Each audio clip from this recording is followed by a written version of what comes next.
This episode of AEW Dynamite kicks off with the Young Bucks in action against the Von Erichs. And in about that had good wrestling and decent reaction from the crowd. The Young Bucks defeat the Von Erichs in 12 minutes 37 when Matt Jackson pinned Ross Von Erich with a Meltzer driver. This match getting an 81. What a start to AEW Dynamite this week. We saw the Von Erichs in action at Bash at the Beach against FTR. They came up short in that match, and they've done exactly the same here against the Young Bucks, who are on a bit of a run at the moment because the Young Bucks kicked off Bash at the Beach also defeating Jurassic Express, and Marco Stunt wasn't too happy with Matt Jackson after that match. If you missed what happened, be sure to go back and check it out. But what a start to this episode as we roll into the next segment. After the Young Bucks celebrate, after the match, as Matt and Nick Jackson, the Young Bucks, look as though they are ready to leave the ring, Marco Stunt comes storming down to the ring doing his power walk, as you can imagine. Jungle Boy is following close behind, trying to get him to stop. Marco climbs into the ring and starts pushing and shoving the Young Bucks. Matt shoves Marco away, and this annoys Jungle Boy. They square up to one another. The Bucks back away a little, pretend to go for a double super kick. Jungle Boy and Marco flinch. The Bucks laugh and leave the ring. Marco is pissed. We then see Pentagon Jr. and Rey Fenix stood backstage with their titles laughing at the monitor.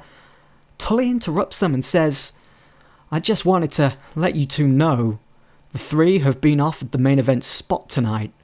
Paige has accepted a singles match and he wants one of you two. Hope you accept. We'll see you out there." So, a main event set between Hangman Page and either Pentagon and Rey Fenix. Do not miss that.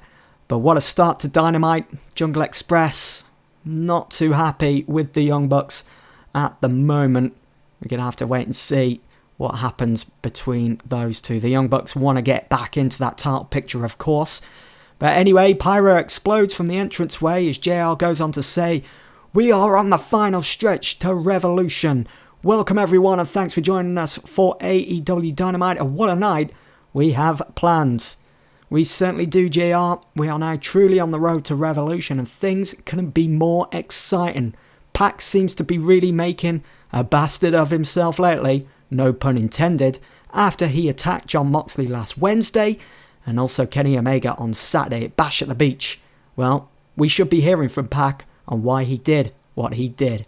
And gentlemen, I think everyone is going to enjoy this one. Cody and Tony Khan have been working extra hard to make this particular marquee signing, which will no doubt shake things up around here.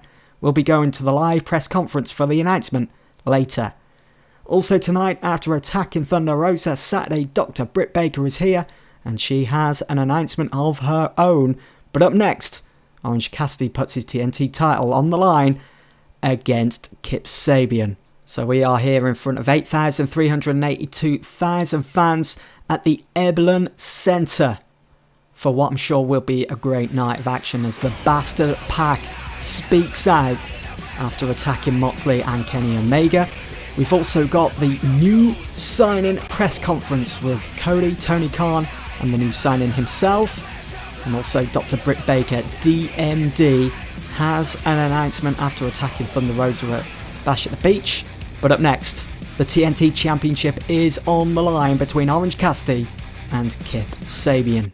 So in a bout that had decent reaction from the crowd but subpar wrestling, Orange Cassidy defends his TNT title for the first time by defeating Kip Sabian in 9 minutes 38 by pinfall with a super kick following botched interference by Penelope Ford.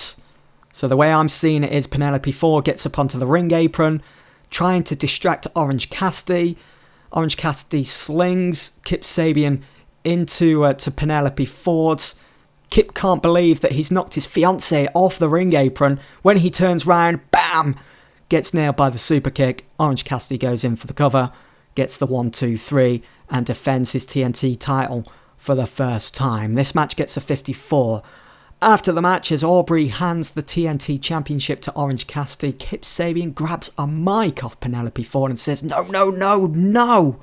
Look, I have an apology to make to TNT, to you, babe, and, well, to you also, Orange, for what's about to happen to you. See, I planned for this outcome as well, and, well, I'll let him show you what it is. He faces towards the entranceway. Miro is here.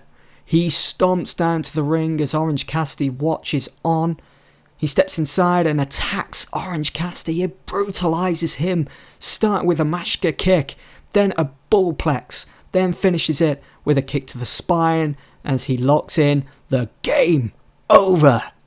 He pulls back hard and Orange Cassidy passes out as Kip is in his face laughing.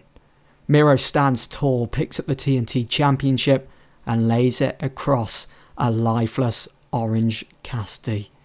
So Miro is finally here. He is finally fit and raring to go. No more injuries. Hopefully it's well and truly put behind him. And I know I said not so long ago, I'm not too sure about all this between Kip and Miro, but, well, I felt as though it's just naturally come together. Somehow. Well, I'm not sure how, but it has. And it just works. And we're going to roll with it for the time being. Anyway, Brodie Lee storms into the Dark Order dressing room. Silver! Reynolds! Alex Reynolds and John Silver jump slightly and stand to attention. Listen, you assholes. You remember what Santana and Ortiz did to you a few weeks ago? Look at those fucking scars. We've just been offered a match against them tonight. Oh, yeah? What did you say? I fucking accepted. What did you think I said, you dumbass? Tonight, it'll be Santana and Ortiz versus you two. But, Mr. Brodie, I don't think we're in any shit. I don't give a shit. You'll go out there and face them. Don't worry, though, because we have our new acquisition here tonight after you fucked it up on Saturday, Silver. Now go get ready. So there we have it. We're going to see Reynolds and Silver in action against Santana and Ortiz of the Inner Circle, and we're also going to find out who this new acquisition to the Dark Order is. As we move into our next segment, we head backstage with Renee. With me at this time, the Murder Hawk monster Lance Archer, and Jake Roberts walks into shot on his own. And Renee says, Jake, I was expecting... Shh, Renee. Lance ain't here tonight. Because Lance is still pissed. He's boiling with rage, ready to overspill. The Hardys should be thanking me after I told him to take the night off. We know the damage the monster can provide, and he will, but now... Tonight is not the right time. The right time is in 5 weeks at Revolution. Lance is feeling like a caged animal at the moment, and I want him to embrace that, because at Revolution, he wants another shot at the Hardys, but this time inside of a steel cage, nowhere to run, nowhere to hide. Jake walks off as Renee says, back to you, gentlemen. We get 67 for that between Jake Roberts and Renee. As we roll into our next match then, the tag team match between Proud and Powerful Santana and Ortiz, and Alex Reynolds and John Silver of the Dark Order. And in about that, I had a decent reaction from the crowd, but subpar wrestling. Proud and Powerful defeat Reynolds and Silver in 10 minutes 34. Brodie Lee ain't gonna be happy about this one. We get 53 for that. Reynolds and Silver putting in a decent performance. Santana and Ortiz kick Silver and Reynolds out the ring as Mr. Brodie Lee storms out the entranceway, pissed. He starts ripping off his suit jacket and tie. Then he stops and smiles at Santana and Ortiz, who are facing him. And then from behind, Eric Redbeard attacks them. Brodie enters the ring, and both, who have history of working together, dismantle Santana and Ortiz. Mr. Brodie Lee is all fired up, slapping Eric on the back. Evil Uno and Stu Grayson join them in the ring, applauding. The Dark Order look a real force, a real threat to AEW and the Inner Circle now. Backstage, we see Chris Jericho stood with Sammy Guevara watching a monitor, shaking their heads. So, Brodie Lee reunited with Eric Redbeard, and you can just imagine the amount of fun that Brodie Lee and Eric Redbeard are going to have with Reynolds and Silver in their angles backstage or whatever. I'm looking forward to that.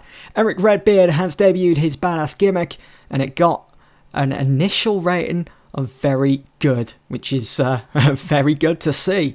We get a 57 for that as we move into our next segment. I was happy about this one, putting this one together, and I can't wait for to do more of it, to be honest. The vignette is shown from this past Saturday at the After Bash at the Beach party at Huntington Beach. It's a local club poolside in a private VIP area where very expensive alcohol is flowing and pretty ladies are dancing. Isaiah Cassidy and Mark Quinn are sat down in shots, nursing bad heads after the attack from Lance Archer and discussing their match against the Hardys. They seem disappointed. When it comes to leaving time, they're asked to pay their tab. It's over $80,000. There's no way they can pay that because they haven't been winning a lot lately. Then in steps ACH. He offers to pay. ACH then turns to the camera and pushes it out of the way. So what is to come here? Maybe a new faction between Private Party and ACH? We will have to wait and see, as our next match is women's action between Dr. Britt Baker, DMD versus Zeta Zhang. In about that subpar wrestling and a little heat, Britt Baker comes out on top after 8 minutes 4 by submission. After the match, Dr. Britt Baker is full of aggression. She snatches a mic from Justin Roberts and then walks around ringside, picking apart fans. You're all just so gross. It just won't do, I'm afraid. I mean, look at this, cameraman. Zoom in on that. This gentleman not only has decay, but by the looks of it, he has bleeding gums. I'm going to be booked all year having to put this right. And I will. Just like I will for this women's division. Believe it or not, there are those that want to make it the best it can be, such as Brandy and myself, a real role model. Unlike your women's champion Toni Storm, she waltzes on in here, wins the title and never shows her face again. This ain't Titan Towers, darling. The day the AEW women's division takes off is when these sports entertainers leave and the role model that I am becomes champion. I'm taking that title, Tony, whether you like it or not. So Dr. Britt Baker making it known that she is coming for that AEW Women's Championship of Toni Storms. And don't forget, we've also got Thunder Rosa in the hat for that as we move into our next segment. A cinematic video plays of Pac, who is sat next to a fireplace. You may call me a bastard, because at the end of the day, it's what I am and what I'm proud of. It shows that I care, that I want more than what's already been given to me. I was the first ever TNT champion. I didn't want to be. I was just placed into that tournament because they had nothing else for me. But yet I still came out on top. Now my attention turns to the AEW Championship. After all, it's only right that the first ever TNT champion should get his chance at that title, Johnny boy. Before I get to that though, I'm on a mission to eliminate all contenders. Kenny Omega is the first. Kenny, your self-confidence must be shot. You're not who you used to be. You've pretty much lost all your friends. You lost your tag team gold and now you're trying to mask it all by being the cleaner again. I squashed that Saturday. You are nothing but an empty shell, but yet here you are with the best in the bloody world breathing down your neck. I've already beaten you, Kenny, and choked you out in the process. I'm not afraid to do it again. Then there is MJF. A kid with money and a bad attitude. There is nothing worse. Oh, I'll have fun beating the living shit out of you and wiping that smirk off your face. Then there is also Hangman Adam Page. We have history, Page. That I'm mostly proud of, but at Bash at the Beach you recorded your second win over me. Enjoy it. It won't happen again. Whether you go on to beat Moxley or not at Revolution, just know that I'll be there waiting. And Mox, the biggest star today, who I easily put on the shelf last Wednesday. You're a lucky, lucky bastard. Lucky in the fact that I didn't go further and finally put you out of your misery and end your career. Or maybe I will, if you return. Pac gets up and walks off. So solidifying Pac's character here. He's not going to let anything get him down. 281 segments there from Pac for this promo as we roll into our next match of the evening between Ricky Starks and Brian Pillman Jr. in a bout that had decent reaction from the crowd but terrible wrestling. Brian Pillman Jr. defeats Ricky Starks in 7 minutes 4 after a tornado DDT. We get 47 here. Taz was at ringside and so was Warhorse, who rolls ass. Let's take a quick look at the dirt sheet. Not much really going on here. Low morale for Brian Pillman Jr. That's because he was discovered to be taking hard drugs, and I did have to fine him. I did fine him for that. So that's probably not going to go. No, it's not. He's clearly unhappy, Brian Pillman, and he did shoot as well in this segment. That's great, isn't it? After the match, EC3 and Taz climb into the ring. Taz has a mic. Listen up, stop, listen. We got 2 options for you two. Brian Pillman, Warhorse. I'll admit, you're both impressive, and even more so when teaming together. Yeah, I'm not happy you put Cage on the shelf for a few weeks, but I see a lot of potential. Now you got 2 options. Option number 1, you come join Team Taz and we take AEW by storm. Option number 2, we make your life hell so much you'll wish you never signed up to AEW. So what's it gonna be? Pillman and Warhorse look at each other, then turn to Team Taz and stick their middle fingers up at them and quickly leave the ring. Taz is left furious. Hopefully we can work this out with Brian Pillman. Shooting comments and references that were totally out of order. It's because he's been taking hard drugs and I fired him, but yet I still got more for Brian Pillman and he's still got more to give AEW. And this program that I'm putting him into here now against Team Taz, I don't want to be letting him go. So hopefully there's a way that we can work this out with Brian Pillman.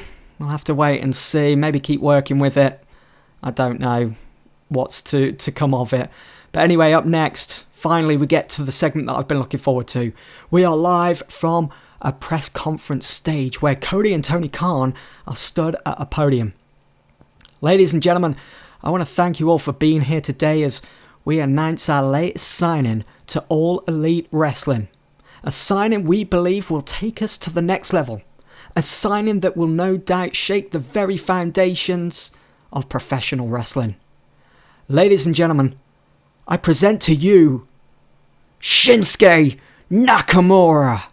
Cameras can be heard going off wildly as Shinsuke walks out onto the stage dressed smartly.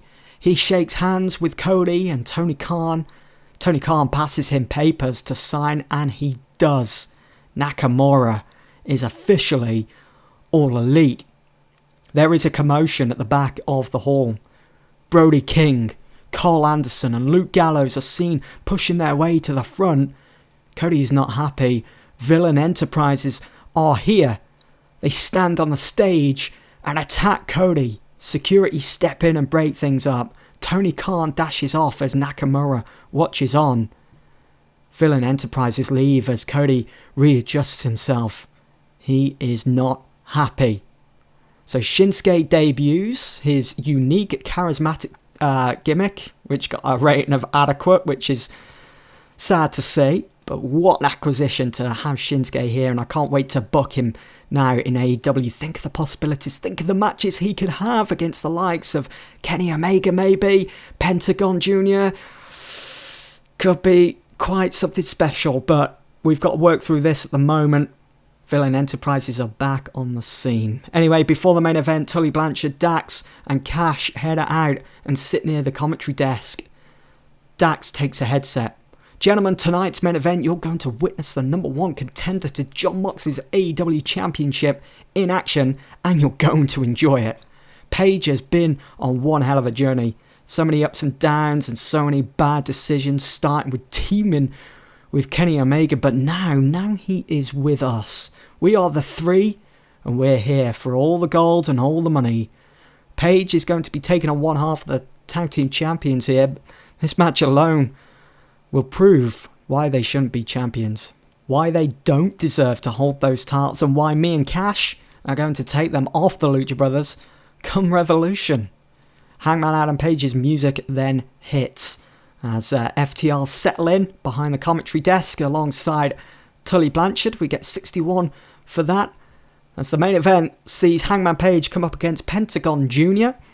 After 15 minutes 30, it's Hangman Page that wins with a buckshot lariat. It's a fantastic match with fantastic heat, great wrestling.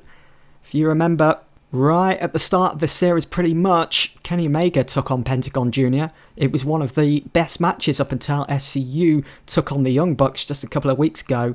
And now here's Page taking on Pentagon and beating him also, getting an 84 segment rating. I think it was an 82 that Kenny Omega got with Pentagon. So Page beats Kenny in that sense. So a little story to be told there as well. The match getting the crowd buzzing. After the match, Pac slides into the ring with a steel chair. The same chair he pile-drive Kenny Omega into on Saturday at Bash at the Beach. Hangman Page has his back turned, but turns around in anticipation of Pac. They stare at one another. Dax Harwood and Cash Wheeler run out and stand beside Page. Pac, with an evil grin on his face, holds the chair up where it's dented and points at it for Hangman to see. He then places it on the canvas in between them. Pac leaves the ring with Hangman looking down at the dented chair where his former teammate Kenny Omega, former elite friend, was driven into. Dax and Cash watch Pac and Penta leave up the rampway. Pac stands with Pentagon at the top of the entranceway, laughing. Maybe Death Triangle have gotten into the head of one of the three, or maybe the three itself, as AEW Dynamite comes to an end. We get a 71 for this final segment, this final angle of the evening, as we are now drawing closer and closer to AEW Revolution. I cannot wait for this pay-per-view. It's got to be probably the best pay-per-view. We got to be aiming for that this year. We've got to be putting on the best matches that we can possibly think of. Our show rating this week then ends with a 76, exactly the same as what Bash at the Beach was, so very consistent there. This was definitely one of my favourite shows that I've put together, as I feel all storylines are advancing quite nicely actually towards Revolution. That ending, those last couple of segments from the press conference to the main event, I feel was the standout for this week's episode of AEW Dynamite. Well, that's going to be it. Let's go ahead and look at the ratings then for this week against NXT. So this week we scored a 76. The show achieved a 1.65 TV rating, drawing in a total of 1.24 million viewers. Over on TNT it got a 1.2 with 900,000 viewers tuning in, and in Canada we got 343,000 tuning in there. So a total of 1.24 million. Whereas for NXT, yes, we beat them on show rating, but we're just not going to be able to beat them on TV rating at the moment, as they scored a 1.95. They've just got, well, I want to say the monopoly, but they haven't. They're not really on that many networks, are they? The US network being the main one there, drawing in 1.4 million viewers. Again, we've just got to keep on plugging along, keep on working really, as we don't really have any UK viewers at the moment after we were dropped by ITV4. So disappointing when I keep thinking back to it. But anyway, that's it for this episode of Dynamite. I hope you guys have enjoyed it, and I'll see you all soon for the next one. Thanks for watching.